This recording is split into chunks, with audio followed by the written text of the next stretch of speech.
Hi everyone, and welcome to the fourth Hockey Thursday talk, hosted by Inline Hockey Ireland. Just before we start, as usual, we ask you to leave your mic muted for the duration of the talk so everyone can hear. If you have any technical issues, just use the written chat. Just so you're aware that this talk will be recorded and available a week from now on the IHI's YouTube channel. And if you have any questions for our guest here, we'll be taking them at the end of the talk. So my name is Ken, and today we'll have our fourth guest in the series. Please welcome James Glover, coach of Ireland's national team and elite player of the Northern Cyclones. Hi, James. We're glad to have you here, and how are you doing? Good, thanks, Ken. Good evening, everybody. Like everybody else, I've been locked up in my house for 5 weeks with not much to do. So this is a nice change and something to occupy my evening. So hopefully it's interesting and informative as well. I think people will like this session as well. So let's get to know you a little bit more. As a player first, can you tell us a little bit about your hockey history, how you first discovered the sport? I think that you told me that you played ice and inline hockey. Is that right? That's right. Yeah, I started off like probably a lot of people just messing around in the street with some inline skates, and one of the guys who lived a few streets away, he played in the junior ice hockey team in Dundonald. So I tagged along with him. I was quite fortunate to live within 15, 20 minutes drive of an ice rink. So starting in ice hockey was quite early for me. I started at 12 years of age. Inline hockey followed later. I was around about 18 when I started playing inline hockey. But for the first few years, it was ice hockey, playing in the Scottish Ice Hockey League with the team called the Castlereagh Kestrels, which were the under 14s ice hockey team from Belfast. So thanks to the Belfast ice hockey rink, you got to discover the sport then. That's correct. Yeah. I started off playing in the ice bowl, but as everyone knows, in Ireland, there's not a lot of options, a lot of facilities. So whenever inline hockey became an option, there was a lot of teams, there was a lot more competition, and being able to play against teams locally and not have to travel to different countries just to have a competitive game was a real attraction. So it was one of the things that made me first of all consider inline hockey, and then sort of put my preference towards inline hockey. Certainly from I've started playing, things have sort of really switched towards inline hockey as opposed to ice hockey. But I've still a real interest in both, and it's great to be able to compete at a fairly good standard in Ireland now. There's a lot of good players there. And I will just come back a little bit on the fact about ice hockey and the Belfast Giants, because I believe that you've done some work in the Belfast Giants, but you also, your job where it's also related to hockey and you are involved in some crazy, amazing events. Isn't that right? Can you tell us a little bit more about it? Yeah, I actually studied graphic design at university, and one of the projects that I had to undertake was something that was interesting to you. And at the time, I was obviously playing and interested in ice hockey, so I made the Belfast Giants website as my major project at university. I was fortunate enough at the time. There was a lot of changes going on, and they took my website and my concept and made it a reality. And that sort of led to me starting to work with the Giants. I've been there for 12 years now, and my roles kind of changed quite a bit.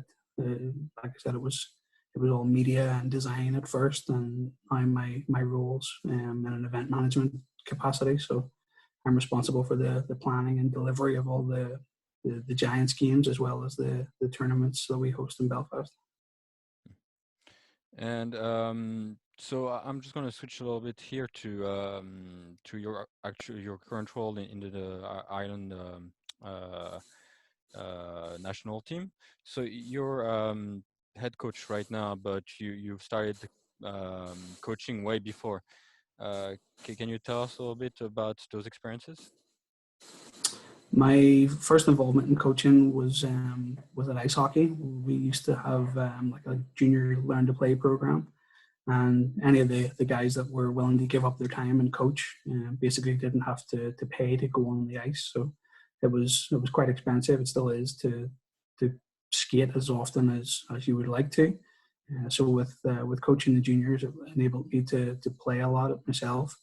That was a learn to play program, and then the first sort of competitive teams that I coached were the junior Cyclones. So we had a lot of young kids similar to myself that were transitioning from ice hockey into inline hockey, and it was great to be able to sort of give them some direction and put together a good team that was able to compete. We won a lot of championships over the 5 or 6 years that we done that. Michael, who's also on the call, was also one of those young whippersnappers back then, who was one of the players that we competed against. And fortunately, I was selected to represent Great Britain back in 2011 and coach the junior national team for Great Britain. And that was my first sort of taste of international coaching. And then it also gave me a little bit of experience whenever we're looking for a coach, that I was fortunate enough to throw my hat in the ring there, and I've now been able to coach 2 different national teams at the various competitions. So you mentioned about success that you had with the many teams that you coached, but beyond that, in your opinion, what was the most fun part about coaching, about your coaching experiences overall, but also coaching the national team? What would you say is the highlight?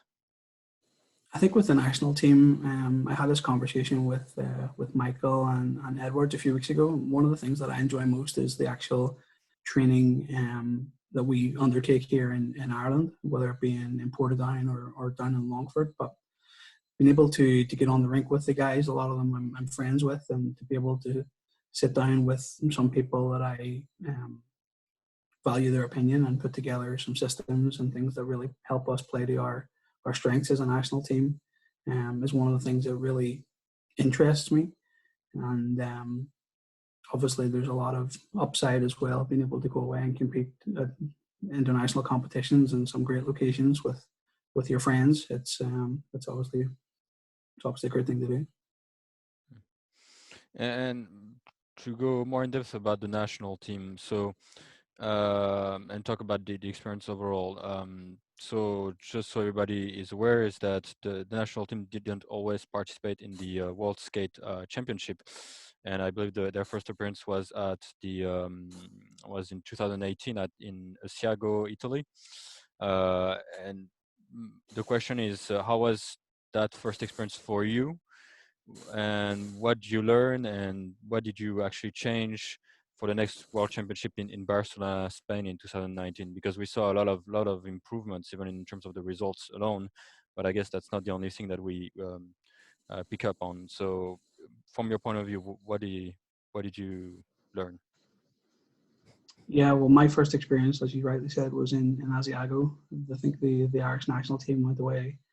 I'm not sure the exact year or date, but they went away previously and competed in the IHF tournament. And things had excuse me, things had changed a lot domestically, and I think we were in a much better place to go and compete on an international level.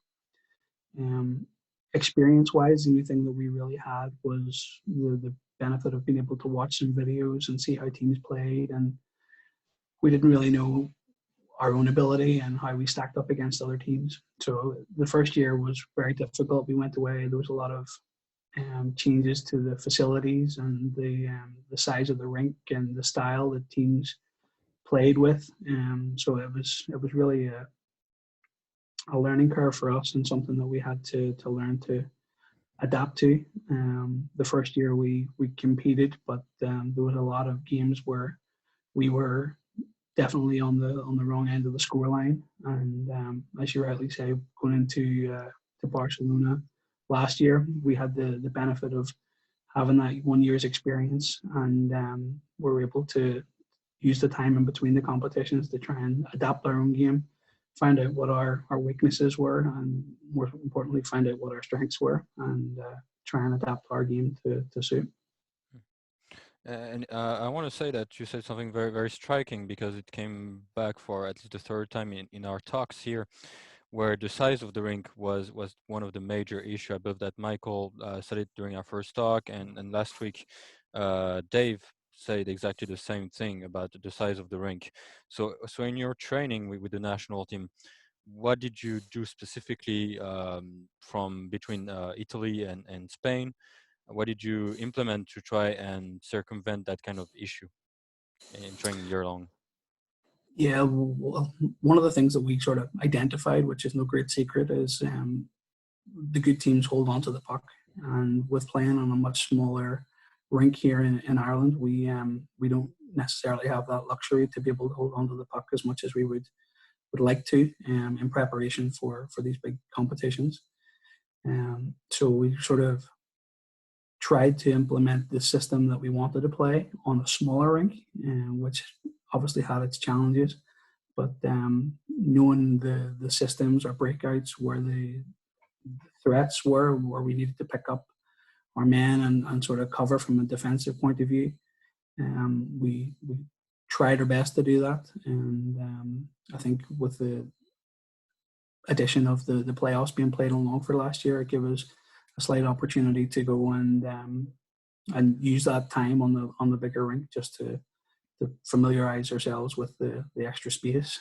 It's not so much the size of the rink that makes a difference. It's just really the opportunities that people have to sort of expose you defensively, and the opportunities that you have as well going forward to maybe skate into space, whereas on a smaller rink you're having to take on a player and make a move and beat them and things like that. So it's just adapting your game individually and adapting our overall team game just to try and make best of the facilities that you have available to you.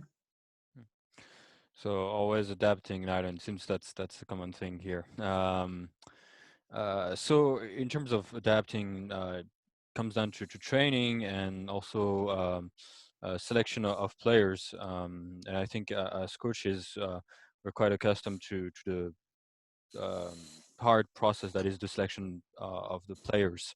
So a little bit question about how do you select players? What is the selection process for the players in the national team, and what exactly is the key points you work on as a team, and what are you looking on?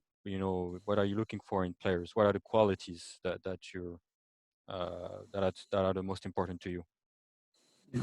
First year we had an open tryout, so anyone who was interested, they just registered their interest, and I think it was two tryouts in the end that we done, one in the north and one in the south, where people just came along and we put them through some drills, and both myself and a few other coaches and members of the team staff, we graded everyone on their sort of fundamentals, so their skating, their ability to pass the puck, their sort of awareness, their shot, those sorts of real nuts and bolts of hockey. And then obviously with being a player in the league and being able to play with and against a lot of the people that were eligible, you kind of had a fairly good idea of who was the better players and the players that would ultimately make the team. But in the interests of fairness and in the hope that there would be some other people interested, we obviously had to do the open tryouts, and it was fairly successful. But at the same time, we only had a limited amount of places, and it was quite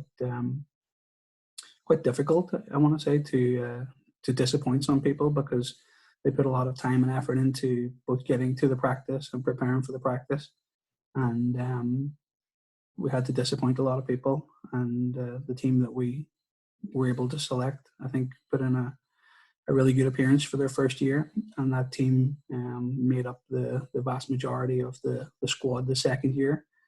The second year, though, we didn't have the open tryout. We just used the knowledge and people's domestic performance for their club teams to select a short list that we invited along, and we had a little bit more focused. What's the word I'm looking for? A little bit more focused group that we were able to pick from the second year. And so, but whole everything that you've said is really interesting. But I would like to ask a little question that's a bit more tailored towards our young audience here, because we've got quite a lot of young players here. If they want to ever come up to this level and be selected, what would be your advice for them? First of all, have the confidence to do it. I think there's a lot of really good players that are quite happy to be good players in their clubs and to sort of excel in their own environment, but to put yourself forward for a national team, it's a different level of commitment. Obviously, you have to be able to make the training sessions. It's quite an expensive sport, and you need to have some kind of funding, whether it be your parents or a sponsor or something. But you have to be able to go out and ask those questions and get some backing. Um, I suppose the biggest thing is play well for your club team.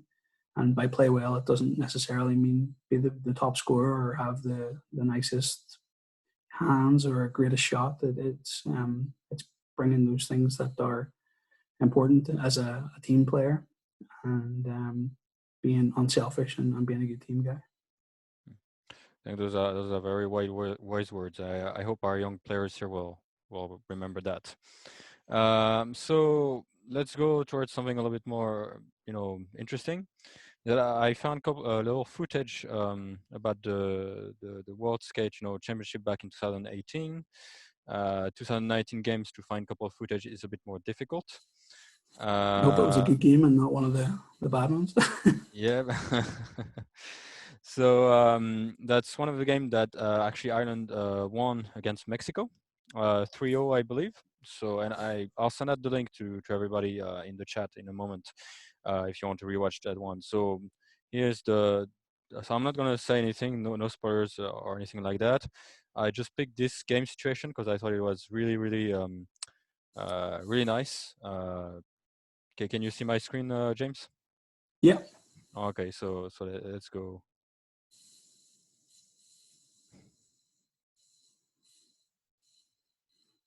Okay, so Matthew Burton has the puck. He's one of our international players. Matthew's French and brought a lot of knowledge and experience to the team. But as you can see, Matthew carried the puck pretty much up the rink by himself, retained the puck possession, and then centered the puck to Luke Campbell, who's been one of the top scorers in the league for the past few years. And as you can see, Luke put the puck in the net and got pretty excited about it. He's talked about that goal a long time and celebrated like it was the most important goal he's ever scored in his life. But it was the first goal that we scored in the tournament that kind of got us going, got us all excited, and give us a little bit of belief as well that we could actually compete at an international level. And we went on to score two more in that game and record our first victory. And what would you say about the breakout that you've seen? Is that something that you kept on working specifically? I can show it a little bit back. Yeah, Um, that particular one, I wouldn't say it was something that we practiced. Obviously, it worked there, and that's the main goal. I think sometimes it's easy to get focused on all the knots and crosses and the perfect breakout and the real nice plays. But I think in this instance, what we done was just quickly move the puck from our defensive end, where we're most at risk of being scored on, get it into the offensive end, and start using some of our skill and creativity to create some chances. and would you say that when you bring the puck back in the defensive zone, that it's always important for the other players, whether they're forwards or defense, to always come back in defensive zone and bring support to the defensive players, no matter if you have a planned breakout or not. And being able to adapt is something important, and that all players should have this kind of intelligence of the game.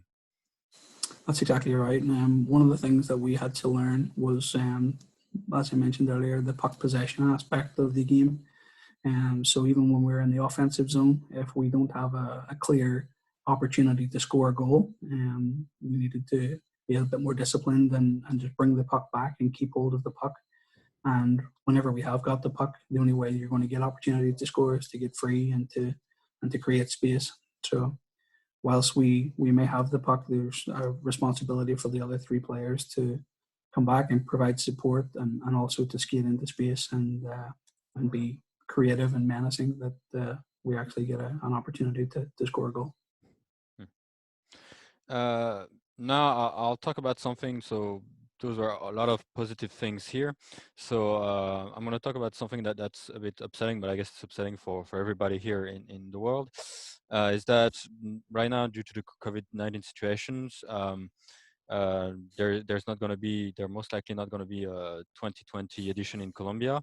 Now, regardless of that, the national team couldn't go there anyway because of the lack of funds, which is quite saddening. But looking into the future, the next World's Roller Games will take place in South America. It will stay there in Argentina. Do you think we'll be able to send a team there? And if we are able to do so, what would be the objectives for this edition? Um, we're definitely going to try and put a team in. We tried quite hard this year, and unfortunately, we weren't able to get a team just due to financial constraints. Um, the last few World Championships have been in Europe, which have been a lot more accessible to us. But as you rightly said, it was in Colombia this year, and as much as it would have been unique and enjoyable for us to go to Colombia, it had its restrictions from a financial point of view, and a lot of the trips are self-funded, so the players had to go out and source that money themselves, and a few people find it quite difficult. But with a year's planning now, and with a little bit of break and a bit of downtime, the players hopefully will be able to save up that money. It's money that they haven't been able to use to go on holidays with their family, or spend it on other things, that everyone wants and needs in their life. So it's a commitment that you have to make, and sacrifices that you have to make to go and play inline hockey. And from our point of view, yes, we're definitely going to try and have a team for Argentina next year. We're quite fortunate to have a lot of good young players coming through, and I know Victor and Paul and a lot of the other junior coaches, particularly the new guys that are coming on to coach the real young age groups, are having a lot of success. And the only benefit, I guess, is those guys are all inevitably going to get older and filter into the eligibility for the national team. So it gives us a much larger pool of players to select from. It creates a lot of competition amongst the players that are eligible to go, and I think it's only right that we offer the opportunity to go and compete at the highest level, and hopefully we'll have a team to do that. And talking about young players, so we know that the national league, national elite league, has improved a lot, even in the couple of years that we've had. But would it be would you say that, for example, inciting young players to try and play in the more evolved leagues, such as in Spain, Italy, Czechia, or France, uh, would that be something that you would recommend, so they can bring back those this kind of knowledge and speed of the game and back in Ireland? I think it's great if you get the opportunity. And there's a lot of young kids that I know, not so much with inline hockey, but with ice hockey, that have been able to go and play in Canada and around Europe with other teams. Whether that be even just over the summer or temporarily, and you come back and play for your club team during the normal regular season. But I think if there's ever an opportunity to go and improve your own game, then it's definitely something you can consider. But hockey, at the end of the day, is a hobby for a lot of us. So there's a lot of other factors that you have to consider, particularly for your kids, like their education and their family and things is very important. But to have the opportunity to go and play and benefit yourself and perhaps your friends and teammates whenever you inevitably come back to play in Ireland, I think it's really going to help us grow as a sport. Right. So that is very good, and I hope they get that chance as well. I think if the opportunity was there for me, I definitely would have liked to have taken it.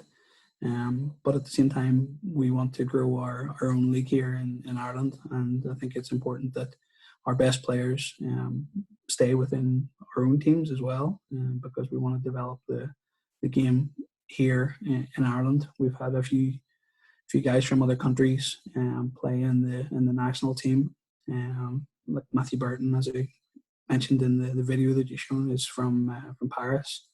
He plays in the top league in France. Nick Angeli from was eligible and played last year for his first time, and another guy Jan Laird who plays in Los Angeles in California. So there are three guys that have all the benefit of playing in other leagues, but as far as the national team goes, they're eligible to play for Ireland, and we're valuable additions to the team. But obviously, it creates some challenges for those guys to come and train and participate. And where possible, we'd like to try and give the opportunities to players that are playing in Ireland and contribute week in, week out to our national teams. So thanks a lot for those clarifications, which I believe that everybody's going to appreciate. Now I've got a little questions coming from the audience here. So little question is, what position do you play in your team of Northern Cyclones? Technically, I'm defense, but I like to disappear and roam all over the place. So I'm a defenseman on the sheet, but don't be surprised if I'm not there. Okay. So unless we have other questions from the audience here, we have got a new fun little game that we asked for pretty much all our guests here. So it's an ice hockey and inline hockey challenge. So for both questions, you should give 2 answers. What is your favorite club? And you can be biased. You can be biased. Yeah. Ice hockey, I am a Colorado Avalanche fan. Pretty much whenever I started playing ice hockey, the Colorado Avalanche were a new expansion team, so it made sense to get behind them. So they haven't been very good for the last lot of years, but I'm a Colorado Avalanche fan. Inline hockey, I don't really have a favorite team as such, but whenever the national competitions like Narch and State Wars and things come together, the pro teams that are assembled with players from all across the country are quite good to watch, and I try to watch those. But inline hockey, I don't really have a favorite team as such. Now, what is your favorite player?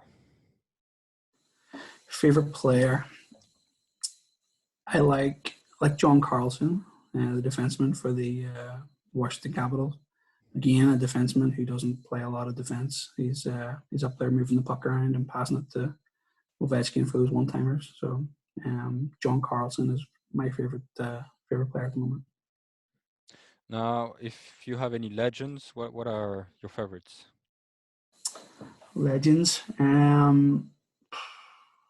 Joe Sakic would be the player that I sort of grew up watching.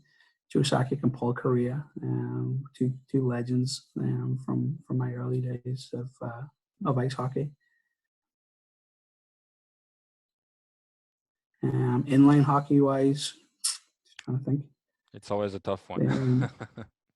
Inline hockey, we whenever the Cyclones started, we played in the European version of Norwich, so I was able to sort of get exposed to Norwich and other leagues quite early. So I watched some games on TV and things like that. Or sorry, like streams. But the old Tour Mudcats teams with like CJ Yoder and Brian Yingling and a lot of those guys that played for USA and the real founding players of inline hockey.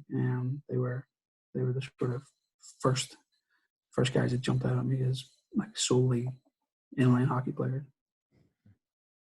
Now, what is your favorite rink? Favorite rink?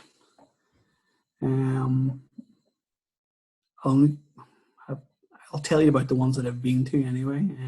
Ice rink would be the Mercedes-Benz Arena in Berlin. where Eisbären Berlin play. Obviously, I work in an arena working with the Giants, so there's a lot of things that you notice that a normal hockey fan or someone just coming into the arena may not pick up on. But the Mercedes-Benz Arena in Berlin is fantastic, state of the art. There's a lot of the concourse and the facilities that are really good. So whenever I went there, there was a lot of things that I was able to identify as opportunities to bring back to implement in Belfast. Inline hockey, the rinks in Corona in Anaheim is probably the best one that I've played in. The Anaheim Ducks, the NHL team, bought all the inline and ice hockey rinks in the sort of Anaheim, that area around Los Angeles and California, just to sort of develop the sport. So there's a lot of investment at the time put into the rinks, and the rinks in Corona was definitely the nicest one that I'd played in to that point.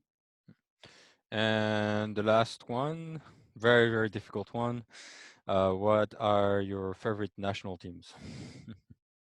Inline hockey, obviously, it's Ireland. There's no question about it. I think it would be a bit remiss of me to say anybody else. Ice hockey, the Great Britain national team will be one that I take a lot of interest in.